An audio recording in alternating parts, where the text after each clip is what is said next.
Mis queridos estudiantes, la verdad es que estoy muy orgulloso de ustedes. Estamos comenzando el último tema. Esta es la última presentación, la última exposición.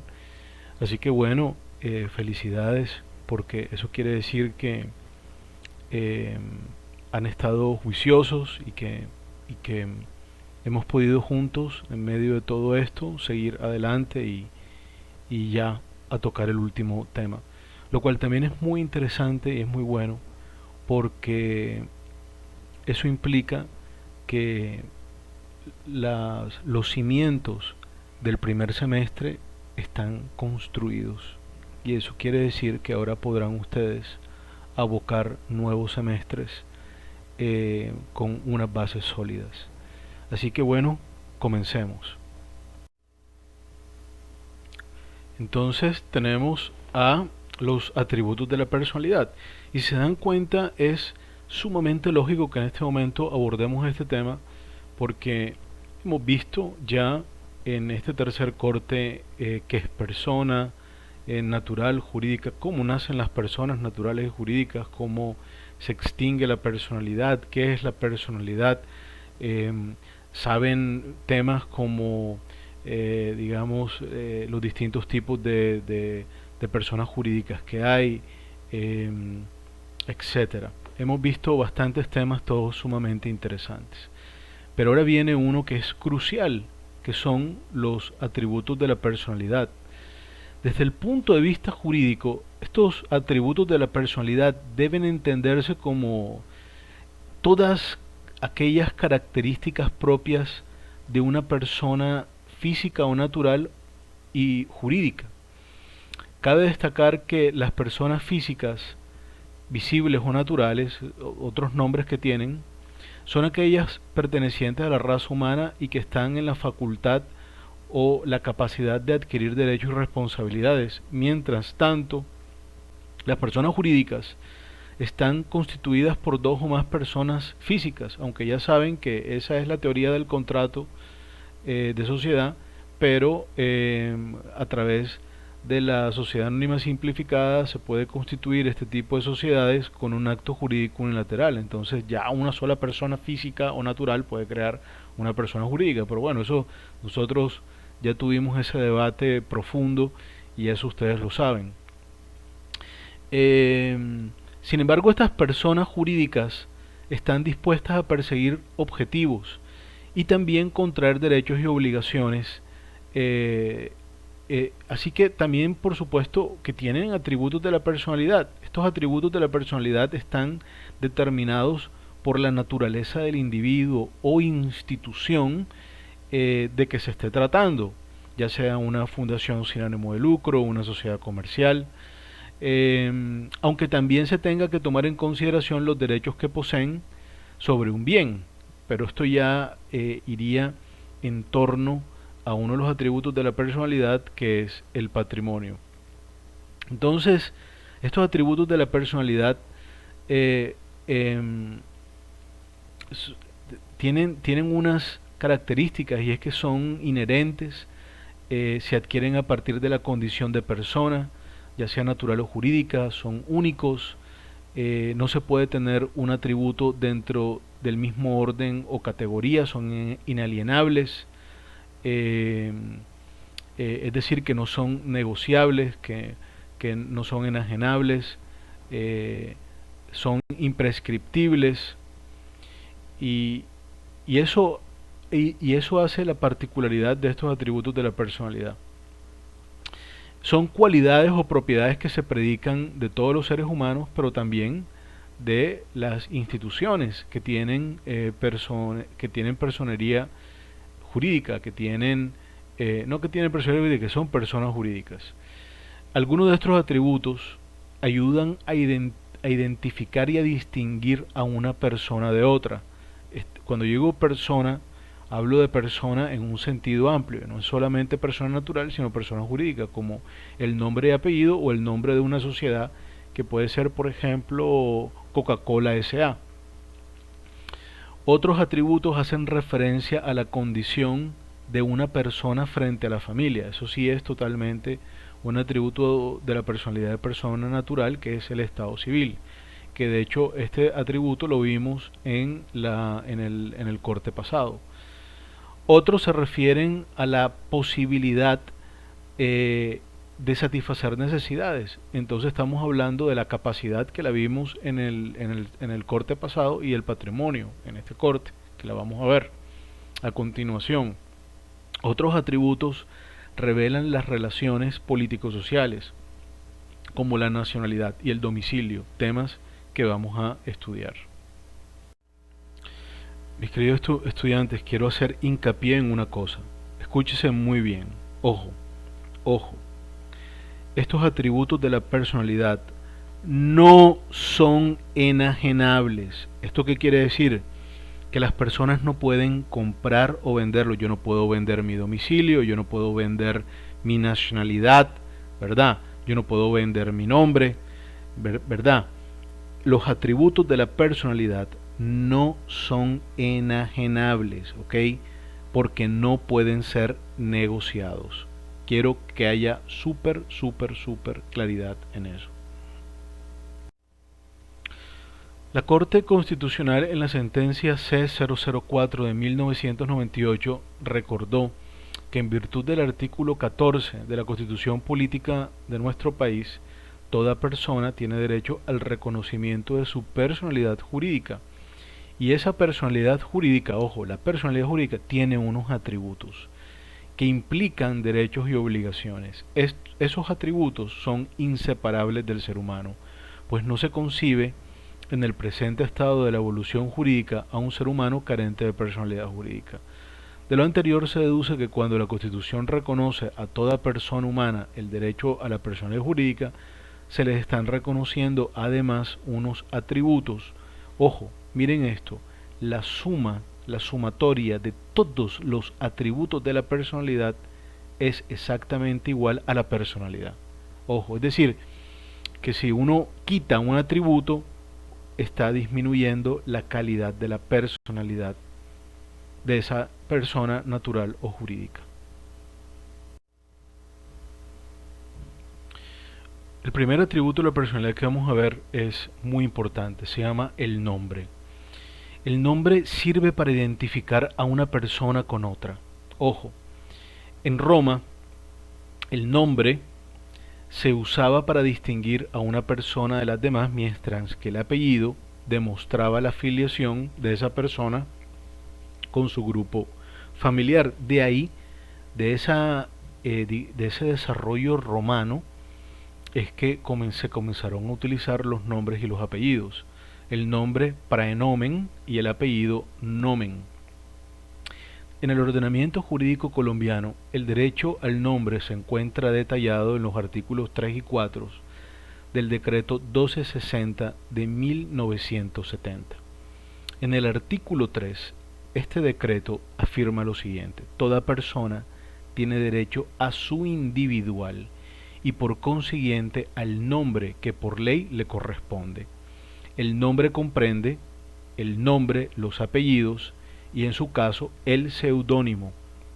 Este tema del seudónimo, quiero que sepan que de acuerdo a la ley hace parte del nombre, independientemente de que conste en un instrumento registral o no. ¿Qué quiere decir esto? Hombre, se considera parte del nombre el seudónimo, pero estos seudónimos normalmente se utilizan en ambientes culturales, en ambientes sociales, y no se encuentran registrados. Uno saca el registro civil de una persona y se llama Pedro Pérez, y a ese Pedro Pérez le dicen Peter Pan, y ese es su seudónimo y lo usa todo el mundo, y todo el mundo lo conoce como Peter Pan en vez de Pedro Pérez. Fíjense que eso no consta en ningún documento registral. Sin embargo, el artículo 3 entiende al seudónimo como parte del nombre y se debe utilizar para la identificación. Por eso, por ejemplo, existen también el tema de los alias. El alias es un seudónimo. Entonces, por ejemplo, fulano de tal alias tal cosa. Se quiere decir que también es conocido el seudónimo de fulano de tal es tal cosa, ¿ok? Es fulano de tal alias el conejo, entonces el conejo. No se admiten cambios. Escúchese muy bien, escúchese muy bien esto. No se admitirán cambios, agregaciones o rectificaciones del nombre, sino en las circunstancias y con las formalidades señaladas en la ley. Entonces, la ley es la que dirá de qué forma pueden haber cambios con respecto al nombre. El juez, en caso de homonimia, podrá tomar medidas que estime pertinentes para evitar confusiones. Este tema de la homonimia es muy importante porque la homonimia implica que dos seres humanos por supuesto, diferentes, tienen el mismo nombre e inclusive podrán coincidir el nombre, el segundo nombre y los dos apellidos. Y esto puede ser un tema de confusión para individualizar una persona que debe ser judicializada. En este caso, el juez, en caso de homonimia, tendrá que tomar las medidas que estime pertinentes para evitar confusiones. Medidas como revisar las huellas digitales, como revisar la cédula de ciudadanía, es decir, todo lo que estime pertinente para poder individualizar. Ese tema de la homonimia ha causado o causa muchos problemas. Yo tuve un estudiante que el semestre pasado el año pasado presentó una tesis de grado precisamente sobre la homonimia y yo no fui su tutor, pero yo soy el director del centro de investigación. Y cuando yo le pregunté al estudiante cuál era su componente subjetivo, o sea, por qué quería él hacer eso, siempre el componente subjetivo es tan importante como el objetivo. Si el objetivo es concretizar el trabajo de grado, el subjetivo es querer hacerlo. Yo no puedo ponerle un tema, o sea, por eso los temas los tiene que elegir el estudiante. El estudiante no puede trabajar un tema que para él es un ladrillo. Entonces yo siempre indago sobre ese componente subjetivo y yo le pregunté a él, ¿por qué quieres hacer una tesis sobre homonimia? Y él me dice, hombre, porque yo tuve un problema con la homonimia.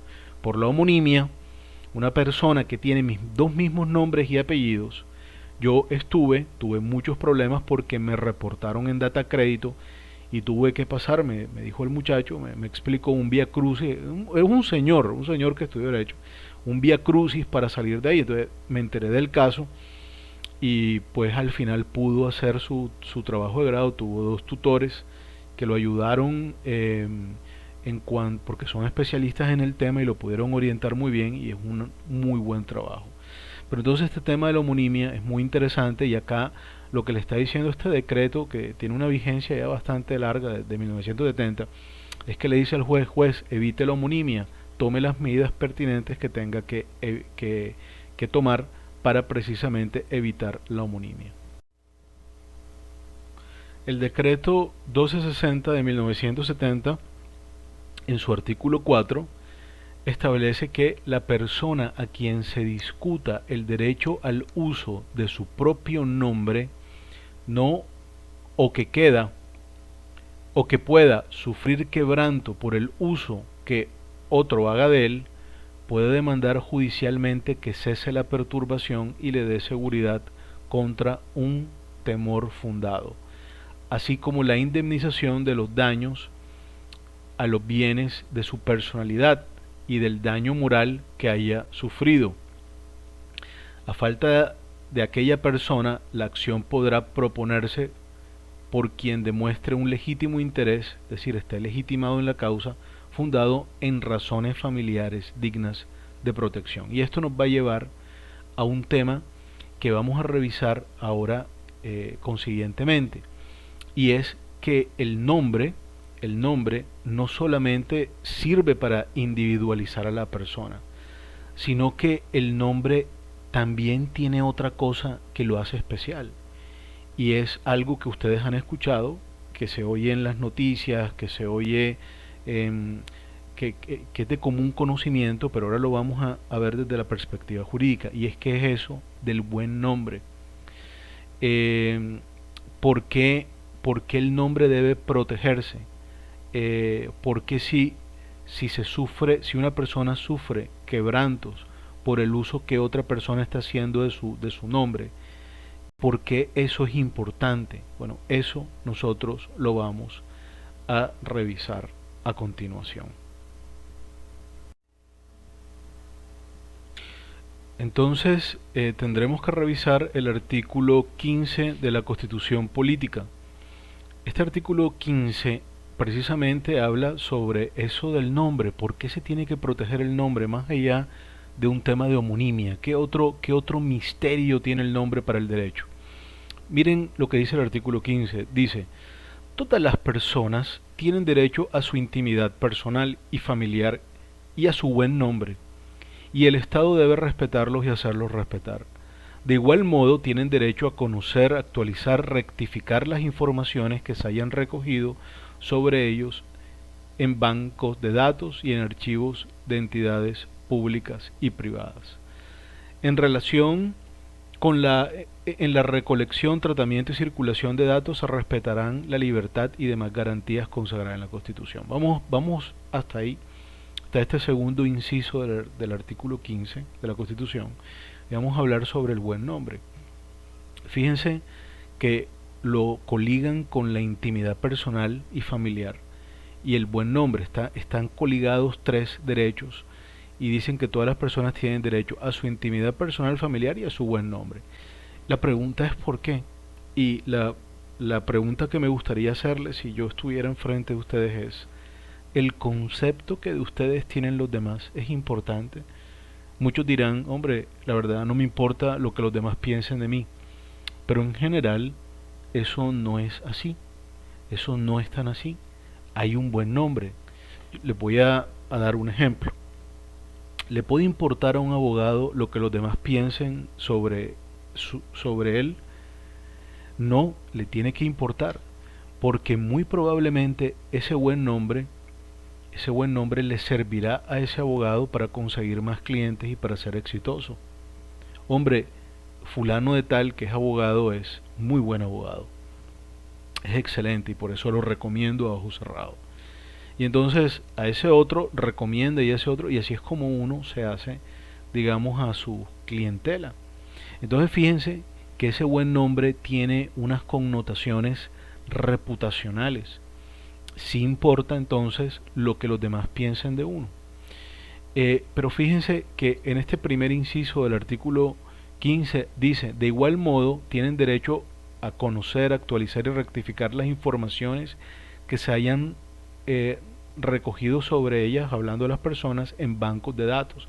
Es decir, que ese buen nombre da para que las personas tengan derecho a, primero, conocer, saber en qué bases de datos están relacionadas, actualizar la información si hay una información que está caduca, rectificarla, la información, ojo, si esa información está equivocada. Por supuesto, imagínense ustedes, ¿en qué bases de datos están ustedes? Ustedes están en muchas bases de datos. Están en bases de datos de su colegio, los que son jóvenes, están en bases de datos de la universidad, están en bases de datos de la registraduría, están en bases de datos ciudadanas, un montón. Ustedes están en la base de datos de su entidad promotora de salud, están en la base de datos de su IPS, están en muchas bases de datos. Entonces es importante que ustedes, en virtud del buen nombre, sepan qué información tienen relacionada con ustedes, lo que se llama conocer, actualizarla y rectificarla si la información esté mal. ¿Ok? Y fíjense que este primer inciso dice, en bancos de datos y en archivos de entidades públicas y privadas. Ojo, es decir, literalmente bases de datos que tenga cualquier entidad en suelo colombiano. El segundo inciso dice, en la recolección, tratamiento y circulación de datos se respetarán la libertad y demás garantías consagradas en la Constitución. Tercer inciso, la correspondencia y demás formas de comunicación privada son inviolables. El tema, por ejemplo, de las cartas que a ustedes les llegan en sobre cerrado es inviolable. Se contradice la ley si alguien las abre por ustedes sin su autorización, ojo. Y no solo la ley, Estamos hablando del artículo 15 de la Constitución Política, que es norma de normas. Solo pueden ser interceptadas o registradas mediante orden judicial. Recuerden, el Estado tiene tres poderes: legislativo, ejecutivo y judicial. Y judicial implica precisamente esta configuración del Estado se hace así para que no haya ningún poder omnímodo, para que no haya nadie que concentre los tres poderes. Pero uno de los tres poderes es judicial, es decir, se necesita una orden que represente esa función jurisdiccional del Estado para que alguien pueda interceptar alguna comunicación suya, privada. El último inciso dice: para efectos tributarios o judiciales y para los casos de inspección, vigilancia e intervención del Estado, podrá exigirse la presentación de libros de contabilidad y demás documentos privados en los términos que señale la ley. Eso, digamos, es para efectos tributarios y judiciales, ¿ok? Y para los casos de la inspección. Entonces, miren que pasamos del tema de la simple identidad, de la simple de la simple individualidad del ser humano. ¿Cómo yo individualizo un ser humano? Con su nombre y apellido. El tema de la identidad: ¿cómo se identifica un ser humano? Con su nombre y apellido. Ok, pasamos de eso al buen nombre, un tema reputacional. Sigamos. La sentencia C489 del 2002 nos trae una definición del buen nombre. Eso, para buscar una definición de buen nombre de una enciclopedia jurídica o de un libro de doctrina civil, mejor buscamos la de la Corte Constitucional. Y miren lo que dice: buen nombre, la reputación o el concepto que de una persona tienen los demás y que se configura como derecho. Es decir, una cosa es el nombre, pero la reputación que de uno tiene los demás se configura como derecho. Y que se configura como derecho frente al detrimento que pueda sufrir como producto de expresiones ofensivas o injuriosas o informaciones falsas o tendenciosas. ¿Ok? Entonces, bueno, ya hemos visto que ese buen nombre tiene una connotación jurídica bastante profunda. Y también quiero que sepan, esto igual no viene tanto al caso de esta materia, pero quiero que sepan que el buen nombre inclusive se protege a través de tipos penales hechos exclusivamente para ese tipo de vulneración de bienes jurídicos, como por ejemplo la injuria y la calumnia. Son tipos penales que defienden la reputación de las personas, que entienden como bien jurídico el concepto que de una persona tienen los demás. Ahora bien, el nombre puede cambiarse. Ese misterio lo resuelve el artículo 94 del decreto 1260 de 1970. Esto fue modificado por el decreto 999 de 1988 en el artículo sexto. Y miren lo que dice: el propio inscrito podrá disponer, mire, óigase bien, por una sola vez, mediante escritura pública, la modificación del registro para sustituir, mire todo lo que puede hacer, pero ¿cuántas veces? Una sola vez. ¿Qué puede hacer una sola vez respecto a su nombre? Sustituirlo, rectificarlo, corregirlo o adicionarlo. Todo con el fin de fijar su identidad personal. Entonces después comienza a dar ejemplos. La mujer casada podrá proceder por medio de escritura pública a adicionar o suprimir el apellido del marido, precedido de la preposición de, en los casos en que ella lo hubiera adoptado o hubiese sido establecido por la ley. Bueno, esto es porque antes del 70,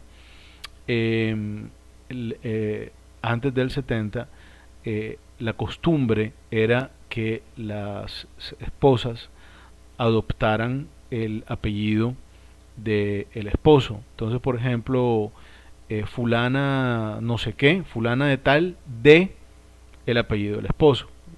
Por ejemplo, si el esposo se llamaba Milton Arrieta y la esposa se llamaba Sara Noli, entonces era Sara Noli de Arrieta. Indudablemente que esto tiene una connotación bastante peyorativa hacia la mujer, pero esto también tiene una cuestión cultural e histórica. Por ejemplo, ¿a qué me refiero como cultural? Bueno, cultural es la sociedad patriarcal, el machismo, es algo, digamos, que no necesita que no necesita, digamos, eh, eh, grandes pruebas en absoluto. Pero también fíjense que fue en la década de los 60, en la década de los 60, que por primera vez la mujer tuvo derecho al voto en nuestro país. Entonces, indudablemente que este artículo de 1970 al 94 surge en un momento en donde ya había comenzado un tema de dignificación de la mujer. Es decir, es resultado de un tema de no solo libertad, sino de dignificación de la mujer que ya estaba pasando en Colombia y que llegó a Colombia tarde. Miren, les voy a poner un ejemplo. En algunos países de Europa, como por ejemplo en Bélgica, desde finales del siglo XIX ya la mujer tenía derecho al voto. En Colombia fue en la década de los 60, de los 1900. Imagínense. Entonces, eso también nos dice por qué una diferencia entre la sociedad belga y la sociedad colombiana. Porque es más liberal aquella y porque esta sociedad es una sociedad tan retrógrada y tan machista. Bueno, tiene hasta el derecho está enmarcado en eso, por el derecho ya ustedes saben mucho mejor que yo que es un producto cultural. Pero entonces, miren lo que nos dice el artículo 94, que las personas podrán por una sola vez y no por un instrumento privado, sino mediante escritura pública, es decir, un acto solemne, podrán modificar el registro civil de nacimiento para sustituir, rectificar, corregir o adicionar su nombre. El cuarto inciso dice, el tercer inciso del artículo dice, el instrumento a que se refiere el presente artículo deberá inscribirse en el correspondiente registro civil del interesado, para lo cual se procederá a la apertura de un nuevo folio. El original y el sustituto llevarán notas recíprocas de referencia. ¿Ok? Y entonces tenemos esta pregunta. Yusneiby cambió su nombre por Marcela hace 2 años. Su abuela, quien también se llamaba Yusneiby, murió hace una semana y ahora Marcela se siente mal y quiere volver a tener el nombre de su abuela. ¿Puede Marcela volver a cambiar su nombre? Entonces voy a esperar que ustedes me digan. Pero bueno, como no puedo escucharlos, porque lamentablemente esto es una grabación, bueno, no lamentablemente, yo creo que cumple su propósito muy bien. Pues la respuesta es que no.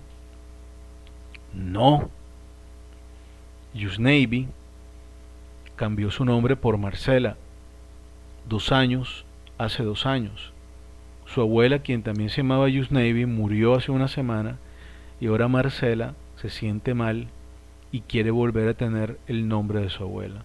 ¿Puede Marcela volver a cambiar su nombre? Respuesta es no, no puede. La ley no se lo permite. La ley le permitió a ella cambiar su nombre por una sola vez. Ojo, en este caso modificarlo. Ella no puede volver a modificarlo.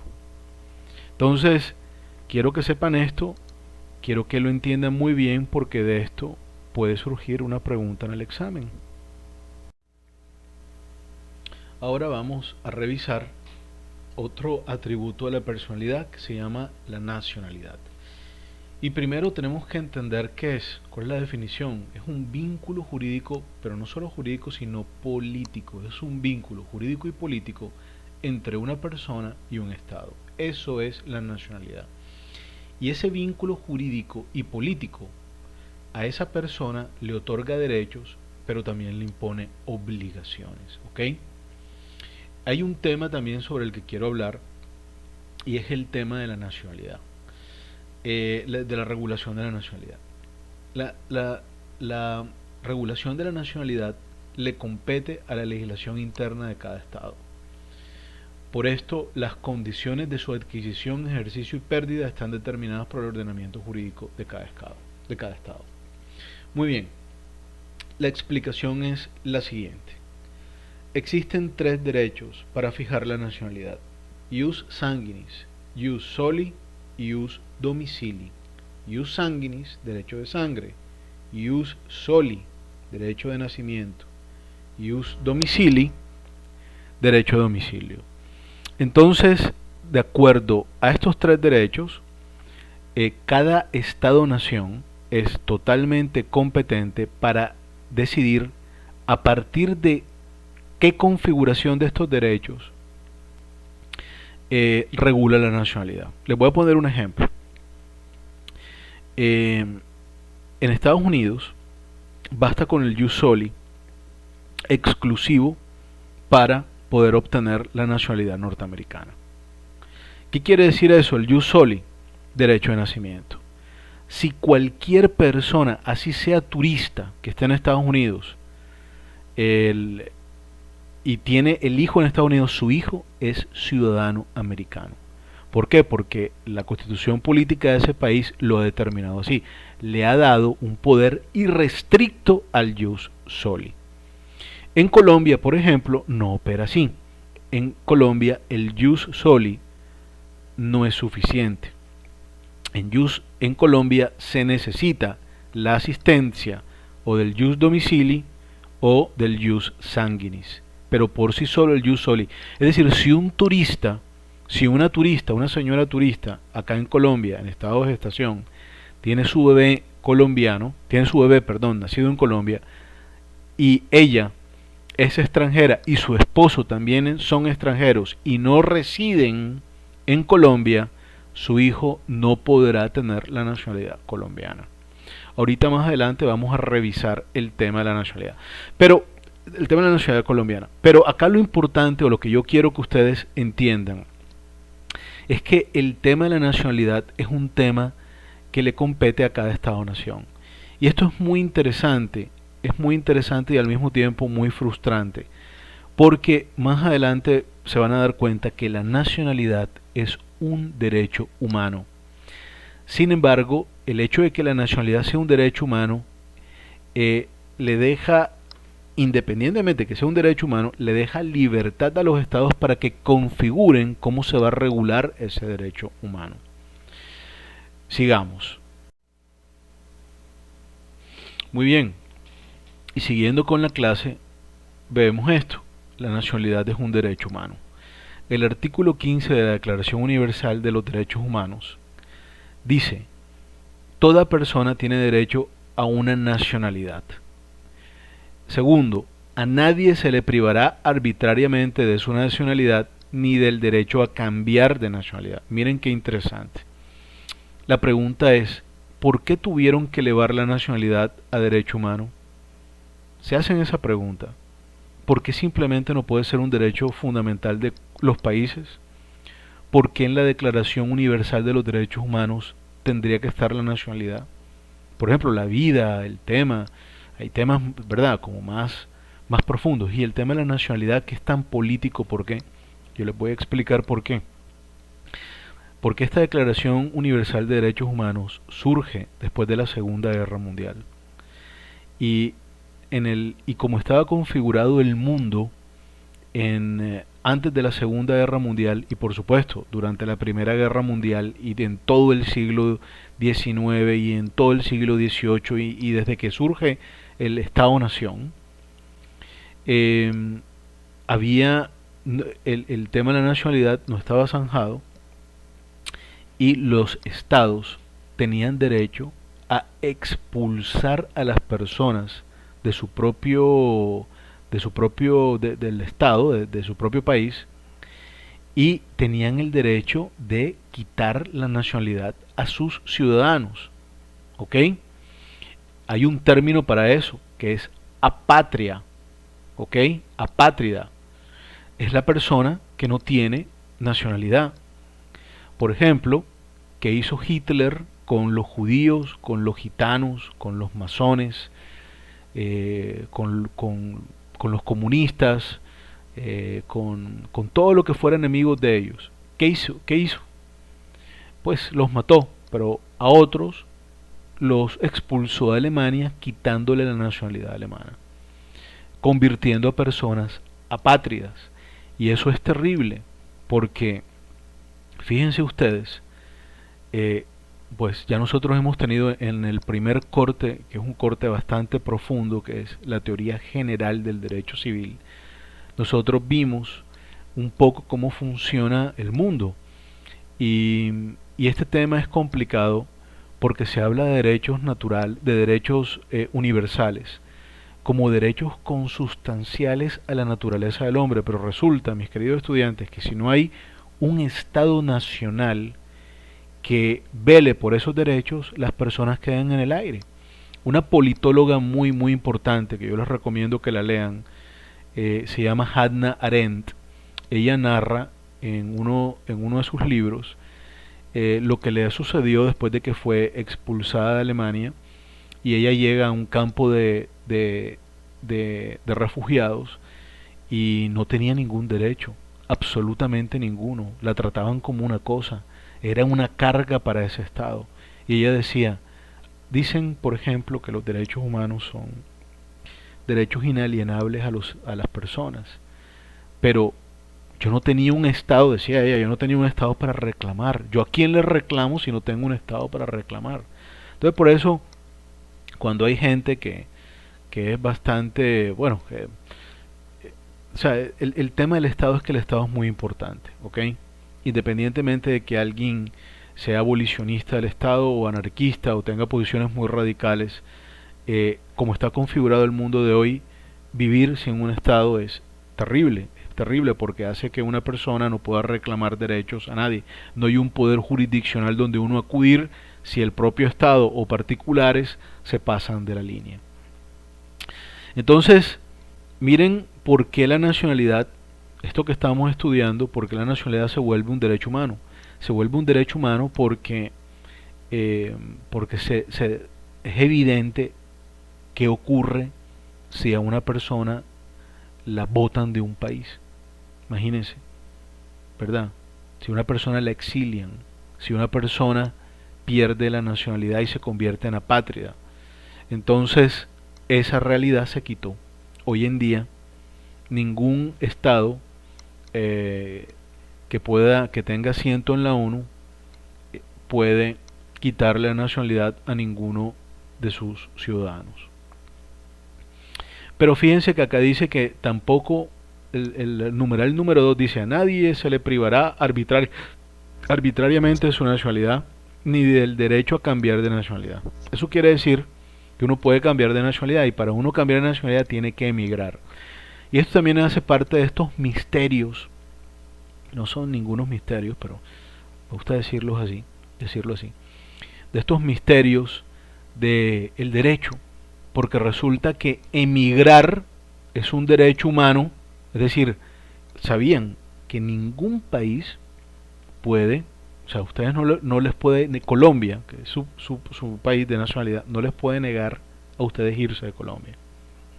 Pero fíjense que emigrar es un derecho humano, pero inmigrar no. Entonces uno queda loco, porque uno entendería que estos dos derechos, o sea, que inmigrar con inmigrar tienen que venir conjuntos, porque si yo salgo tengo que llegar a otro lugar. Entonces fíjense ustedes que no es así.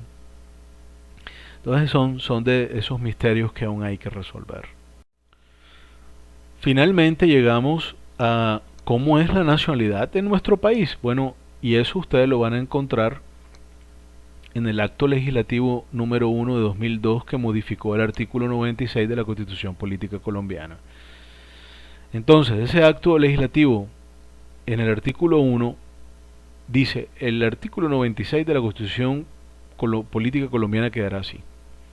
Entonces, ¿quiénes son nacionales colombianos por nacimiento? ¿Ok? Porque uno también puede ser nacional por adopción, ¿verdad? Pero por nacimiento. ¿Se acuerdan que yo les decía que el jus soli, recuerden, jus soli, jus sanguinis y jus domicilii? Yo les decía, el jus soli es absoluto en Estados Unidos. Bueno, en Colombia no. Les decía, bueno, ¿por qué? Aquí vamos a ver por qué. Dice, por nacimiento, A. Los naturales de Colombia que con una o dos condiciones, que el padre o la madre hayan sido naturales o nacionales colombianos, o que siendo hijos de extranjeros, alguno de los padres estuviese domiciliado en la República en el momento de nacimiento. Y B. Los hijos de padre o madre colombianos que hubiesen nacido en tierra extranjera y luego se domiciliaren en territorio colombiano o registraren en una oficina consular de la República. Entonces, si ustedes se dan cuenta, acá lo que hay es una configuración del jus soli con el jus sanguinis y el jus domicilii. O sea, no hay un jus soli solo. No lo hay. Entonces, jus soli es derecho de nacimiento. Porque miren, vamos a ver el literal A. Dicen, los naturales de Colombia que con una de dos condiciones. Ok, entonces vamos a ver cuál es una de esas dos condiciones. Primera, o sea, ya saben que la criatura nació, ¿verdad? Ok. Pero además de que haya nacido, tiene que tener una condición más de dos posibles. Que el padre o la madre hayan sido naturales o nacionales colombianos, es decir, jus sanguinis, que mi papá y mi mamá hayan sido nacionales, o el domicilio, que siendo hijos de extranjeros, alguno de ellos estuviese domiciliado en Colombia en el momento de nacimiento. Entonces fíjense cómo es de diferente, cada país configura la nacionalidad como quiere. Y el hecho de que en Colombia sea más complicado que en otro país, eso es histórico. Yo les voy a comentar una cosa. Ustedes se han preguntado por qué tanto europeo en Argentina, en Uruguay, en Chile, y por qué no vinieron esos tantos europeos, por ejemplo, a Colombia. Porque en Colombia la nacionalidad siempre fue un tema terriblemente restrictivo. Imagínense que la constitución anterior, la que se hizo a finales del siglo XIX y que estuvo vigente hasta 1991, o sea, una vigencia de más de 100 años, esa constitución decía que solamente se podía tener la nacionalidad colombiana y que si una persona, ojo con lo que voy a decir, y que si una persona adquiría una segunda nacionalidad, perdía la nacionalidad. Entonces por eso nosotros, bueno, entre otras cosas, pero entre otros motivos, pero ese también fue un motivo por el cual se desestimuló la migración europea hacia Colombia. Vinieron muy pocos, o sea, es decir, aquí en Barranquilla hubo una colonia de alemanes, una colonia de italianos, etcétera, pero siempre sumamente reducida a la que llegó a otros países. Entonces, el literal B nos dice que los hijos de padre o madre colombianos que hubiesen nacido en tierra extranjera y luego se domiciliaran en territorio colombiano o se registraran en una oficina consular, también podrían obtener la nacionalidad. Es decir, en este caso la criatura no nace en Colombia, sino que nace en tierra extranjera. Pero si luego se domicilia en Colombia, siendo que su papá o mamá son colombianos, o sea, hay un vínculo ahí de sangre, pueden obtener la nacionalidad colombiana. O si el papá y la mamá son colombianos, esta criatura nace en el extranjero, pero se registra en una oficina consular, es decir, en un consulado o en una embajada colombiana en el extranjero, le dan la nacionalidad. Ahora vamos a ver cómo se obtiene la nacionalidad por adopción. Entonces, aquí vemos que hay tres literales. Entonces vamos a revisar cada literal. Literal A dice: los extranjeros que soliciten y obtengan carta de naturalización de acuerdo con la ley, la cual establecerá los casos en los cuales se pierde la nacionalidad colombiana por adopción. Entonces, como vemos, el literal A es absolutamente enunciativo, ¿ok? Y dice, y literalmente lo que está diciendo es que los extranjeros podrán solicitar y obtener la nacionalidad, pero de acuerdo a la ley. Pero no vemos ningún requisito, entonces yo les voy a comentar cuáles son los requisitos. Entonces, en cuanto a estos requisitos, hay como tres categorías, ¿ok? Hay tres categorías, y es los extranjeros.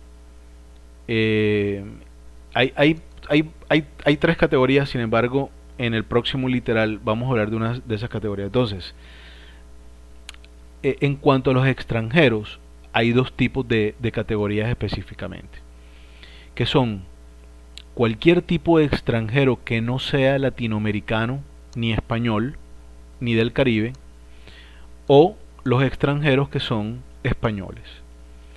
Si un español, por supuesto extranjero, quiere nacionalizarse en Colombia, tiene que haber estado domiciliado en Colombia como mínimo 2 años. Ojo, pero esos 2 años se le cuentan a partir de el documento de expedición de visa. Es decir, que no es que un español llegue a Colombia, digamos, como turista y se quede y después de 2 años pide la nacionalidad. No. Tiene que haber conseguido una visa de residente y tener cédula de residencia en Colombia, y después de 2 años es que, si es español, podrá pedir la nacionalidad. Si es extranjero, pero no es ni latinoamericano, ni del Caribe, ni español, debe estar domiciliado en Colombia por un término de 5 años. El término se podría reducir a 2 si el extranjero se casa con un nacional colombiano, o si es compañero permanente de una nacionalidad colombiano, o si tiene un hijo o hija colombiano. ¿Ok? Pero todos estos términos, ya sea de 5 años o de 2, ojo con lo que voy a decir, se cuentan a partir de la obtención de la visa de residente. Entonces vuelvo a decirlo. Para los extranjeros que no sean españoles, que no sean latinoamericanos y que no sean del Caribe, tienen que estar domiciliados en Colombia por 5 años, pero el término se reduce a 2 si el extranjero se casa con un colombiano o colombiana, si es compañero permanente de un colombiano o colombiana, o si tiene un hijo colombiano o colombiana. Todos estos términos de 5 años o de 2 se cuentan a partir de la expedición de la visa de residente. ¿Ok? Entonces pilas con eso. El literal B de el artículo que estamos analizando dice lo siguiente: los latinoamericanos y del Caribe por nacimiento domiciliados en Colombia y que con autorización del gobierno y de acuerdo con la ley y el principio de reciprocidad pidan ser inscritos como colombianos ante la municipalidad donde se establecieron. Entonces fíjense que el régimen colombiano de la nacionalidad es muy favorable para los latinoamericanos y del Caribe. Sin embargo, exige el tema de la reciprocidad. ¿Qué quiere decir ese principio de reciprocidad? Ese principio de reciprocidad implicaría que en el país latinoamericano y del Caribe también se pudiera adquirir la nacionalidad colombiana de la misma forma como acá se plantea la adquisición de la nacionalidad extranjera. A eso se refiere con el tema de la reciprocidad. Sin embargo, ojo con lo que voy a decir, no aparece acá, pero se lo voy a contar. Los latinoamericanos y del Caribe, además de la reciprocidad, tienen que estar domiciliados en Colombia por un término de un año. Ojo, y ese término se comienza a contar a partir de la expedición de la visa de residente. Entonces, ¿qué ocurre? Que hay un filtro.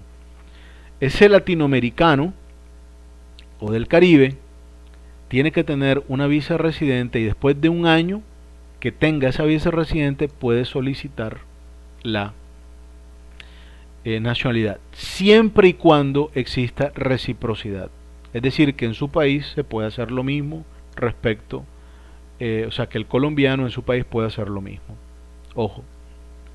El literal C dice, los miembros de los pueblos indígenas que comparten territorios fronterizos con aplicación del principio de reciprocidad, según tratados públicos. Bueno, nosotros tenemos tratados con Brasil, con Ecuador y con Venezuela.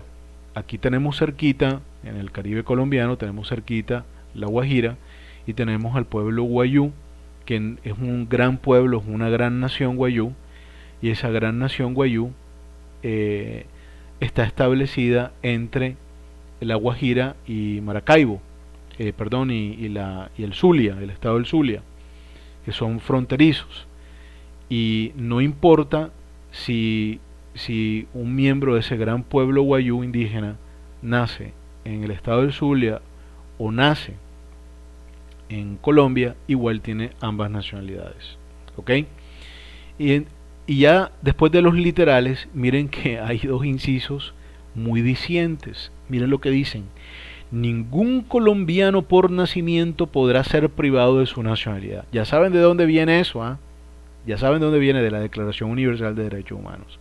La calidad de nacional colombiano no se pierde por el hecho de adquirir otra nacionalidad. Bueno, la Constitución del 91 corrige la aberración que contenía la Constitución de 1886 y dice después, las nacionalidades por adopción no estarán obligados a renunciar a su nacionalidad de origen o adopción. Esto corrigiendo la aberración de la Constitución de 1886.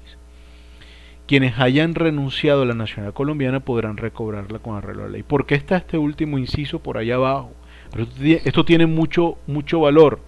¿Y cuál es el valor que tiene? Hombre, que en vigencia de la Constitución anterior, muchos colombianos se iban fuera del país a buscar mejor suerte. Hoy nosotros tenemos a muchos venezolanos acá. Yo siempre he dicho esto, nosotros tenemos que ser con esos venezolanos sumamente solidarios. Ellos han venido acá a buscar mejor vida, una mejor que tienen en su país, como nosotros, mis queridos estudiantes, como nosotros los colombianos, invadimos. Ellos, por ejemplo, han estado desde hace unos añitos acá, nosotros durante décadas, fuimos a Venezuela a buscar mejor posibilidad de vida. Nos fuimos por Cúcuta, nos fuimos por acá, por La Guajira, por todos lados, porque Venezuela estaba en la buena y Colombia estaba en la mala. Por eso nosotros tenemos que ser solidarios con nuestros hermanos venezolanos. ¿Ok? Recuerden que en un plato donde comen dos, comen tres. Y bueno, les quería decir que este último inciso por ahí abajo está porque antes, cuando la gente, los colombianos se iban a otro país a buscar mejor suerte, entonces los colombianos, al final, después de muchas peripecias y todo, conseguían la otra nacionalidad. ¿Para qué? Porque estaban trabajando allá durante 20, 30 años y necesitaban la nacionalidad para tener un estado al cual reclamar pensión y un montón de cosas. Pero, ¿cómo les contestaba su país de origen? ¿Cómo le contestaba Colombia? Ellos se tuvieron que ir de Colombia porque Colombia no les daba oportunidad. ¿Y cómo les contestaba Colombia? Quitándoles la nacionalidad colombiana. Entonces, porque así era la constitución anterior. Era una constitución horrorosa en ese sentido. Entonces, bueno, y muchos otros, aunque tenían muchas cosas buenas que para la época era pero en fin, era una constitución muy conservadora, producto de la regeneración de Rafael Núñez. Pero sea lo que sea, Precisamente esa es la razón de ser de este último inciso. Todas esas personas que se iban para Estados Unidos, para Chile, para Venezuela, para Europa, estaban obligadas a renunciar a la nacionalidad colombiana para obtener otra nacionalidad. Entonces, eso lo arregla la Constitución del 91 con este último inciso que dice: quienes hayan renunciado a la nacionalidad colombiana podrán recobrarla con arreglo a la ley. Entonces, ustedes, mis queridos hermanos, mis queridos estudiantes, pueden decirse que son unos especialistas ahora en temas de nacionalidad. Muy bien, ahora vamos a revisar el atributo de la personalidad del domicilio. El domicilio es el vínculo jurídico, no político, ojo, solo vínculo jurídico entre una persona y un lugar. Ojo, vínculo jurídico de una persona y un lugar, con un lugar. Dicho lugar es aquel en que se encuentra habitualmente la persona y donde se celebra sus negocios más importantes, ejerce sus derechos civiles y es donde tiene sus principales intereses familiares y económicos. Entonces, como ustedes se pueden dar cuenta, aquí el domicilio presenta una gran característica y es la subjetividad. Ojo, hay subjetividad en el domicilio, porque es donde una persona decide estar habitualmente, donde una persona decide celebrar sus negocios, donde decide celebrar sus derechos civiles, donde decide tener sus principales intereses familiares y económicos.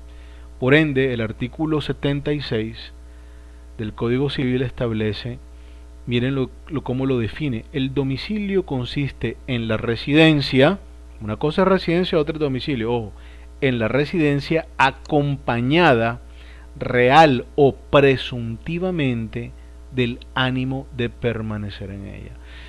¿Por qué acompañada real o presuntivamente? Porque el tema del domicilio para nosotros los abogados es importantísimo, porque cuando nosotros, por ejemplo, de miles de cosas, pero voy a dar un ejemplo práctico, cuando nosotros hacemos una demanda, necesitamos notificar al demandado.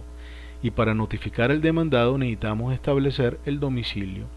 Entonces, nosotros podemos presumir el domicilio de una persona. Una persona puede que tenga una oficina, puede que tenga una oficina en Bogotá, otra en Medellín, que tenga 7 casas en Colombia y 12 casas en el extranjero. Pero entonces, ¿cómo nosotros sabemos cuál es el domicilio de la persona? El artículo 80 nos lo dice. Dice: presunción del ánimo de permanencia. Dice: al contrario, se presume desde luego el ánimo de permanecer o avecinarse en un lugar por el hecho de abrir en él tienda, botica, fábrica, taller, posada, escuela u otro establecimiento durable, para administrarlo en persona, por el hecho de aceptar en dicho lugar un empleo fijo, de lo que regularmente se confieren por largo tiempo y por otras circunstancias análogas. Entonces, si una persona, por ejemplo, abre un negocio, consigue un trabajo en un lugar, tiene su familia en determinado lugar, entonces se puede presumir que ese será su domicilio, porque ahí se ve un ánimo de permanencia en la persona. Hay dos clases de domicilio: uno es el legal y el otro es voluntario o real. El legal es consecuencia del vínculo de subordinación que tienen ciertas personas con otras. Es el caso de los hijos, cuyo domicilio es el de los papás, o quien tenga la patria potestad de los niños. También es el caso de las personas con discapacidad mental, en donde su domicilio es el de sus representantes o guardadores. Eso no tiene pierde. Hay un domicilio legal. Recuerden que siempre este va a ser por consecuencia de la subordinación. Y también hay un domicilio voluntario o real. ¿Cuál es el domicilio real de una persona? Hombre, esto ya tiene origen en la voluntad de la persona, que ha acogido libremente el lugar en que vive habitualmente y donde desea permanecer. Este tipo de domicilio requiere entonces de la residencia acompañada con el ánimo de permanecer en ella. Ok, aquí hay una pregunta casuística. A ver, Juan tiene 16 años y vive desde hace 6 meses en Bogotá, donde ha iniciado sus estudios de derecho. Sus padres viven en Barranquilla y tienen un restaurante allí. Según las normas civiles, ¿cuál es el domicilio de Juan? A ver, díganme muchachos. Ok, están en lo cierto. A los que pensaron que el domicilio de Juan es Barranquilla. ¿Por qué? Porque su domicilio es legal, porque hay un tema de subordinación, porque Juan no ha alcanzado la mayoría de edad, de manera que él aún tiene su domicilio fijado en la ciudad de Barranquilla. Ojo con lo que dice, recuerden que hay dos tipos de domicilio, el legal y el voluntario o real. Y el voluntario real también tiene un tema, y es que depende de la voluntad, y la persona tiene que ser mayor de edad para poder tener voluntad plena. ¿Ok? Muy bien, sigamos. Y ahora veremos un atributo de la personalidad que es sumamente importante, que es nuestro patrimonio. ¿Qué es el patrimonio? Tanto las personas jurídicas como las naturales tienen patrimonio. Entonces, recuerden que el parentesco, estado civil y capacidad son temas que vimos en el segundo corte. Entonces por eso no los vamos a ver acá, porque ya los vimos. Pero acá lo que sí vamos a ver son el resto de atributos de la personalidad, de manera que este es el último atributo que vamos a revisar, que es el patrimonio. Muy importante. Fíjense que como atributo de la personalidad todos tenemos un patrimonio. Ese patrimonio puede valer 0, pero puede valer como lo que le vale a Sarmiento Angulo, el dueño de el Banco de Bogotá, el Banco Popular, el Banco Avevillas y el Banco de Occidente. O los Gilinski, que tienen un montón de empresas. Bueno, ¿qué es el patrimonio? Aquí tengo una definición que me gustó mucho y que súper facilita, que dice: conjunto de derechos y obligaciones de una persona apreciables en dinero. Vuelvo a decirlo. Son un conjunto de derechos y obligaciones que pertenecen a una persona y que son apreciables en dinero. Son considerados como una universalidad de derechos, es decir, una masa móvil cuyo activo y pasivo no pueden disociarse y que tenemos nosotros y que vamos cargando nosotros a lo largo de nuestra vida. Entonces aquí hay un tema muy importante. El patrimonio contiene activos y pasivos patrimoniales, ¿ok? Que son de una persona. Entonces, ¿qué son los activos? Constituyen elementos positivos del patrimonio. Pueden verse representados en bienes como por ejemplo casa, carro, pero no necesariamente bienes materiales. Hay bienes que son inmateriales como patentes. Las patentes son unos documentos que certifican las invenciones que uno haya podido crear. Derechos de autor es un derecho inmaterial. Uno hace una obra literaria, uno compone una obra musical y puede explotar eso, que es algo inmaterial, y esos son derechos de autor. Dinero en efectivo, derechos por cobrar. ¿Cómo así derechos por cobrar? Hombre, una persona a uno le presta un dinero y garantiza el pago a través de un cheque o a través de una letra de cambio. Derechos por cobrar. Eso hace parte del activo patrimonial. ¿Ok? Pasivos están conformados por elementos negativos, elementos que restan, que están representados en deudas, créditos a favor de un tercero, ya sea en dinero, título de valores, etc. Entonces, ¿cuáles son los derechos que conforman el patrimonio? Derechos reales. Recuerden esto, muchachos, los derechos reales son los derechos que recaen sobre las cosas. Y el derecho real más importante de todos es la propiedad. ¿Ok? Estos derechos reales no son derechos de la realeza, no. Eh, Proviene de res, que en latín quiere decir cosa. Entonces por eso derechos reales son los derechos que recaen sobre las cosas. Los derechos que ustedes tienen sobre su computador, sobre su celular, más adelante, o los que ya, pues, sobre su casa, sobre su oficina, son derechos reales porque recaen sobre las cosas. Derechos personales, aquellos que pueden reclamarse de ciertas personas y de las que nacen las acciones personales. Nuevamente, por ejemplo, si ustedes tienen un cheque, ustedes hacen un trabajo y les pagan con un cheque, ¿verdad? Eso es un derecho personal. Ustedes pueden reclamar ese dinero contenido en el cheque de cierta persona a quien ustedes le hicieron un trabajo. Un ejemplo, ¿ok? Hay derechos inmateriales o intelectuales, otra categoría de derechos que conforman el patrimonio. Es la facultad que tienen los autores y los inventores de explotar sus creaciones, como también los comerciantes de explotar su nombre y prestigio comerciales, como por ejemplo el derecho de autor de una obra publicada.